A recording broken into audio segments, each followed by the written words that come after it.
Wassalatu wassalamu ala Muhammadin sayyidil arabi wal ajam wa ala alihi wa ashabihi wa qala ta'ala walaula nafara min kulli firqatin minhum ta'ifatun liyatafaqahu fid din wa liyunziru qaumahum idza raja'u ilaihim la'allahum yahdharun. Qala Rasulullah sallallahu alaihi wasallam, man salaka tariqan yatlubu fihi ilman salakallahu bihi tariqan ilal jannah. Sadaqallahul azim. Qala al-musannif rahimahullahu ta'ala wa nafa'ana bi 'ulumihi fid dharain amin. Bismillahirrahmanirrahim.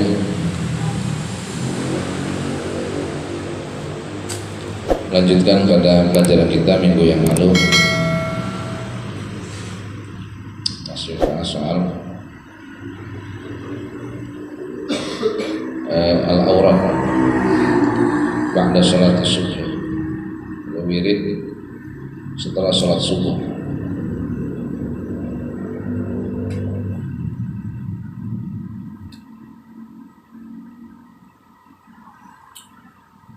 Di antaranya adalah selain zikir, tasbih dan lain sebagainya seperti al-musaffihat itu.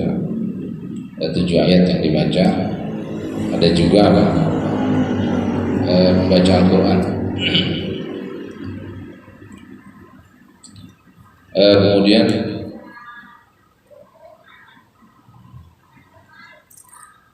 musannif menampilkan ada istilah wadawa'ul qalbi khamsatun.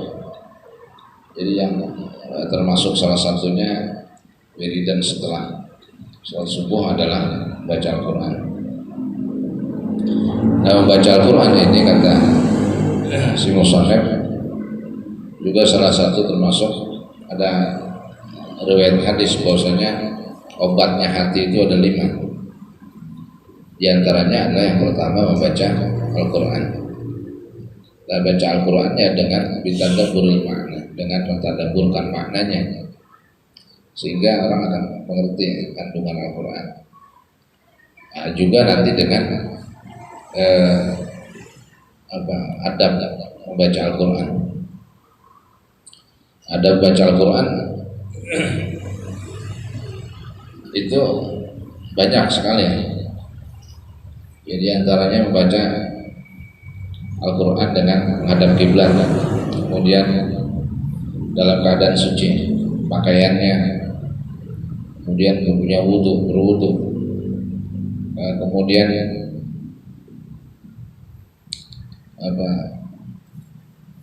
menghadirkan hati ketika membacanya, sehingga ketika sudah baca Al-Quran menghadirkan hatinya, nanti bisikan-bisikan hatinya itu tidak ada, artinya hanya tertuju kepada bacaan Al-Quran. Kemudian juga dianjurkan membaca Al-Quran dengan khusyuk. Khusyuk itu seakan-akan orang yang membaca Al-Quran itu dia sedang berbicara kepada Allah, seakan-akan begitu, dan Allah melihat dia, sehingga dia merasa diperhatikan karena dia sedang berbincang dengan Allah. Jadi seakan-akan dia membaca di hadapan Allah dan Allah memperhatikan dia, atau seakan-akan dia sedang berbicara kepada Allah dan Allah sedang berbicara kepada dia tentang nikmat-nikmat yang Allah berikan kepadanya.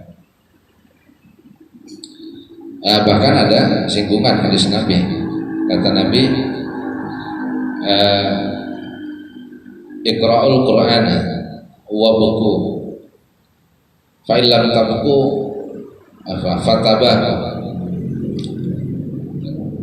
Rasulullah mengatakan, bacalah Al-Quran dan menangislah. Baca Quran disuruh nangis. Nangis kita kan bisa jadi karena kita tidak memahami isi kandungan Al-Quran, sehingga ketika kita membaca nggak pernah sampai menangis. Kemudian kata Nabi, fa'ilam tabku fatabaku, kalau kamu nggak bisa nangis maka seperti pura-pura orang menangis, pura-pura seperti orang yang menangis. Gitu. Bahkan disuruh pura-pura, artinya seperti orang yang menangis. Sampai begitu. Nah, itu anjurannya. Nah, salah satu termasuk obat hati adalah membaca Al-Quran dengan mentadabburkan maknanya. Nah, ini penting ya. Kemudian apa? Walil batnil khalaq. Yang kedua termasuk obat hati adalah adaan lapar, perut yang lapar. Lapar jadi obatnya hati. Nah, lalu dibahas, nah kenapa lapar itu menjadi obat bagi hati? Selama ini kita mengetahui bahwasanya orang lapar itu ya susah tidur, kemudian bisa jadi mencari makan atau bisa emosi karena nggak makan. Nah, lapar itu sangat dianjurkan, kalau malam dia lapar. Ini apa namanya, anjuran. Karena apa? Orang yang ketika malam hari perutnya lapar itu termasuk menjadi obat bagi hatinya.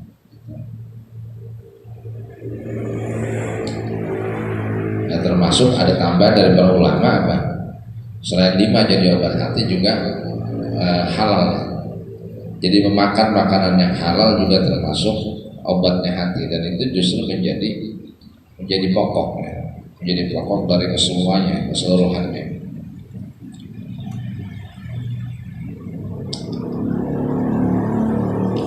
Nah, kenapa sih membaca Al-Quran itu bisa menjadi obat hati? Baca Al-Quran kok bisa jadi obatnya hati? Karena hati itu sering berubah-berubah. Hati itu sering berubah.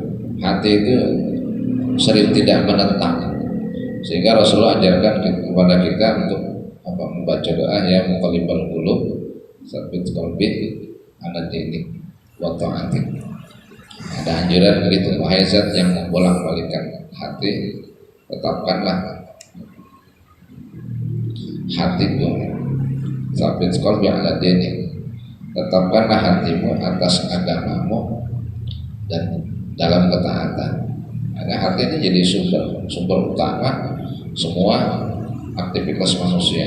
Itu bagaimana hatinya. Jadi hatinya dulu ya, yang sumbernya dari situ paling pertama. Nah, kemudian apa?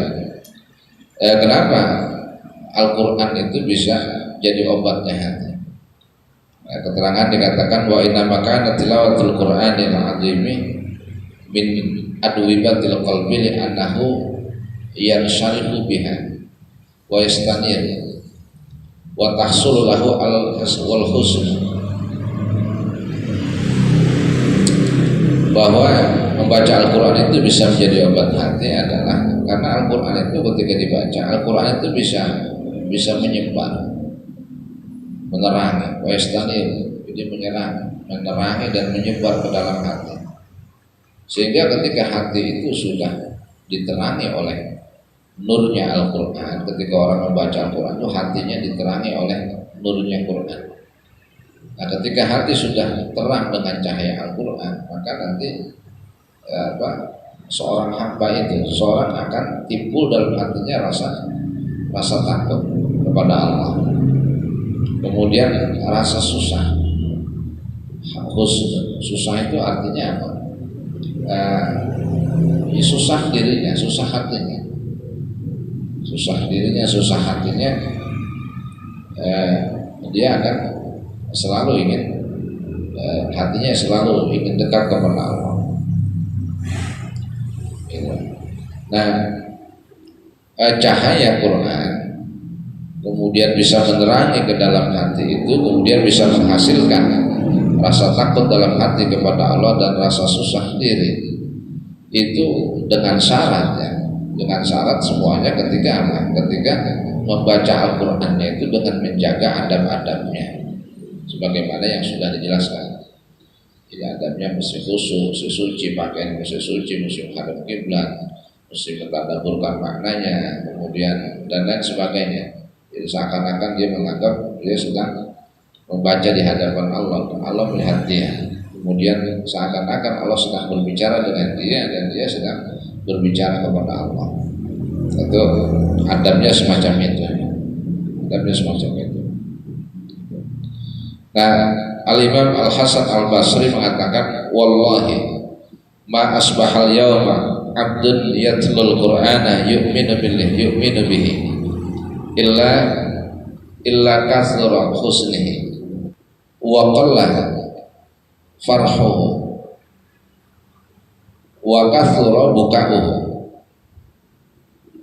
wa qalla dhahkuhu wa kathura nasbuhu. Al-Imam Al-Hasan Al-Basri mengatakan, wallahi ma asbahal yawma abdun yatlul qur'ana yu'minu bihi. Kata Imam Hasan Al-Basri, demi Allah tidak ada seorang hamba yang di pagi hari membaca Al-Quran dan dia mengimani, dia beriman mengimani Al-Quran, kecuali maka akan banyak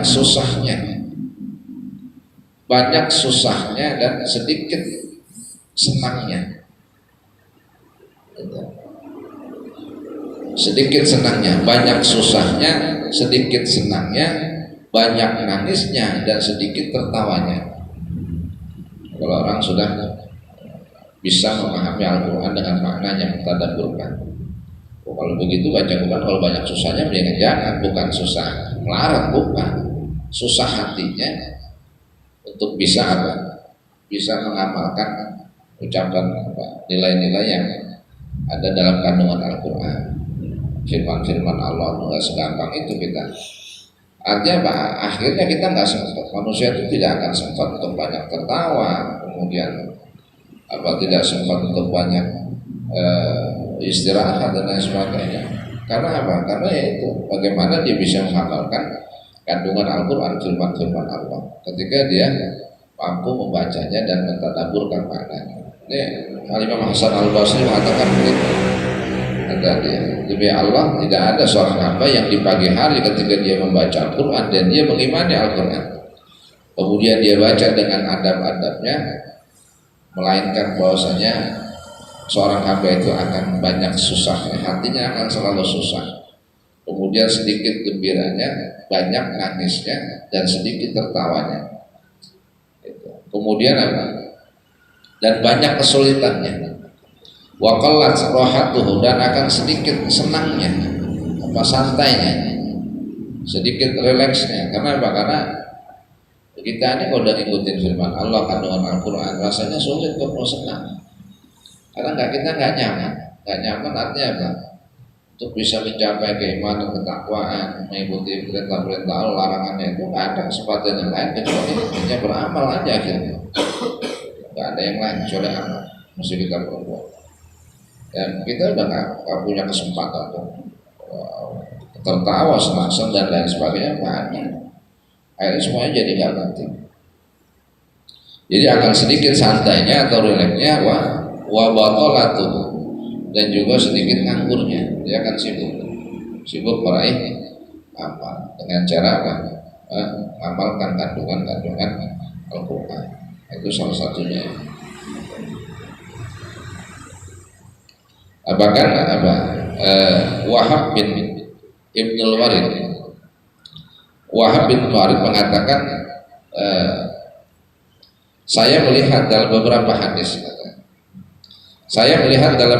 hadis dan beberapa mau'izah nasihat, dan saya tidak menemukan sesuatu yang lebih melembutkan terhadap hati dan lebih sangat menarik terhadap hati,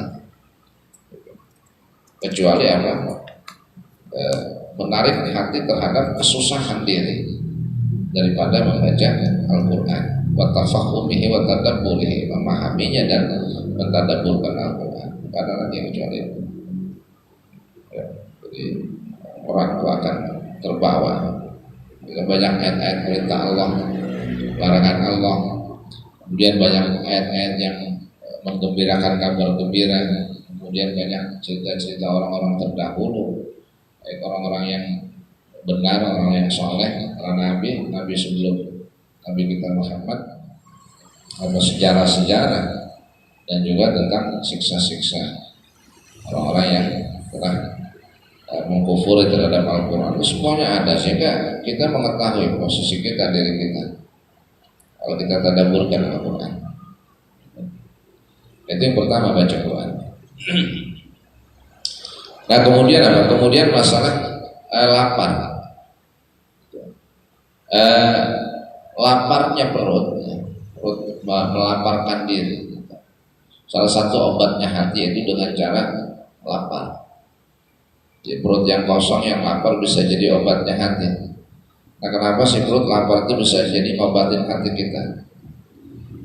Wa inna makana al-khala'ul batni minal awdiyati ayatan li'anna fihi rahatul qalbi wa salamatu minat tughyan wal batari wa khifatul badan lil ibadah.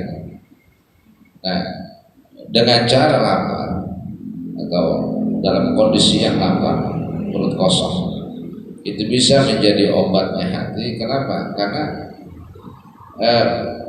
posisi perut yang lapar itu akan mampu mengistirahatkan hati. Jadi hati itu bisa santai lantaran perutnya lapar, itu bisa mengistirahatkan hati. Kemudian apa? Dengan perut lapar juga ulama mengatakan wassalamatu minat tughyan. Manusia itu akan selamat dari sifat kesombongan, dari sifat kelaliman. Wal watori, dan juga manusia akan selamat dari sifat angkuh. Orang lapar nggak bisa sombong,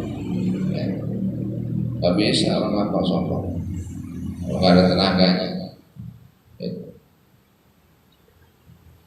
Ya ada juga orang lapar puas, itu akhirnya gitu menghalalkan segala cara. Nah, kemudian dengan cara lapar juga orang akan sifatul badan. Jadi badannya terasa ringan, terasa enteng karena lapar, perutnya kosong. Jadi sifatul badan dan ibadah, enteng dalam ibadah. Kalau perut kenyang udah pasti, orang kalau kenyang pasti ngantuk. Ngantuk positif tuh. Itu resiko perut kenyang. Kemudian apa? Perut lapar juga bisa daf'ul amrad. Orang yang perutnya lapar bisa menolak penyakit. Nah, makanya orang kalau sering kenyang mau penyakit banyak, gampang sakit, akhirnya gampang kena penyakit karena perutnya sering kenyang. Makanan yang dimakan tuh nggak selalu jadi vitamin atau jadi kesehatan kita. Nah, perut kenyang itu rawan dengan penyakit. Nah, wa fi syar'i addaduha. Justru kalau kenyang kebalikannya. Orang kalau perutnya kenyang kebalikannya, gampang kena penyakit. Kemudian nggak bisa melek, badannya jadi berat, ngantukan dan sebagainya. Untuk kebalikannya lapar. Sehingga lapar ini punya apa? Punya keistimewaan tersendiri. Orang perutnya lapar itu. Nah, wa qad warada fi fathil jum'i wa dhammi syaf'i ahadits katsiratun dzakaraha as-Suyuti fil babil hadis minha qaulu sallallahu alaihi wasallam. Menjelaskan tentang bagaimana perut yang kosong, perut yang lapar itu banyak. Rasulullah dalam hadis-hadis dikatakan oleh Nabi kita, keutamaan terpujinya perut yang lapar, kemudian tercelanya perut yang kenyang. Di antara hadis yang memuji ketika orang itu perutnya lapar yang disampaikan oleh Imam As-Suyuti. Imam As-Suyuti dalam kitab Lubabul Hadis mengatakan satu sabda Nabi SAW. Kata Nabi, Sayyidul amal al-jum'. Nabi bilang apa? Penghulunya amal itu adalah lapar. Itu. Penghulunya amal adalah lapar. Kayak Sayyidul Ayyam hari Jumat, penghulunya hari Jumat. Di antara hari yang paling mulia adalah hari Jumat. Nah, amal itu bisa mulia kalau lapar itu. Jadi rasa lapar itu menjadi Sayyidul amal. Jadi penghulunya amal adalah lapar. Artinya apa? Ya sangat memungkinkan ketika orang perutnya lapar itu maka dia akan sulit tidur, sehingga dia gampang bangun dan gampang ibadah karena badannya enteng.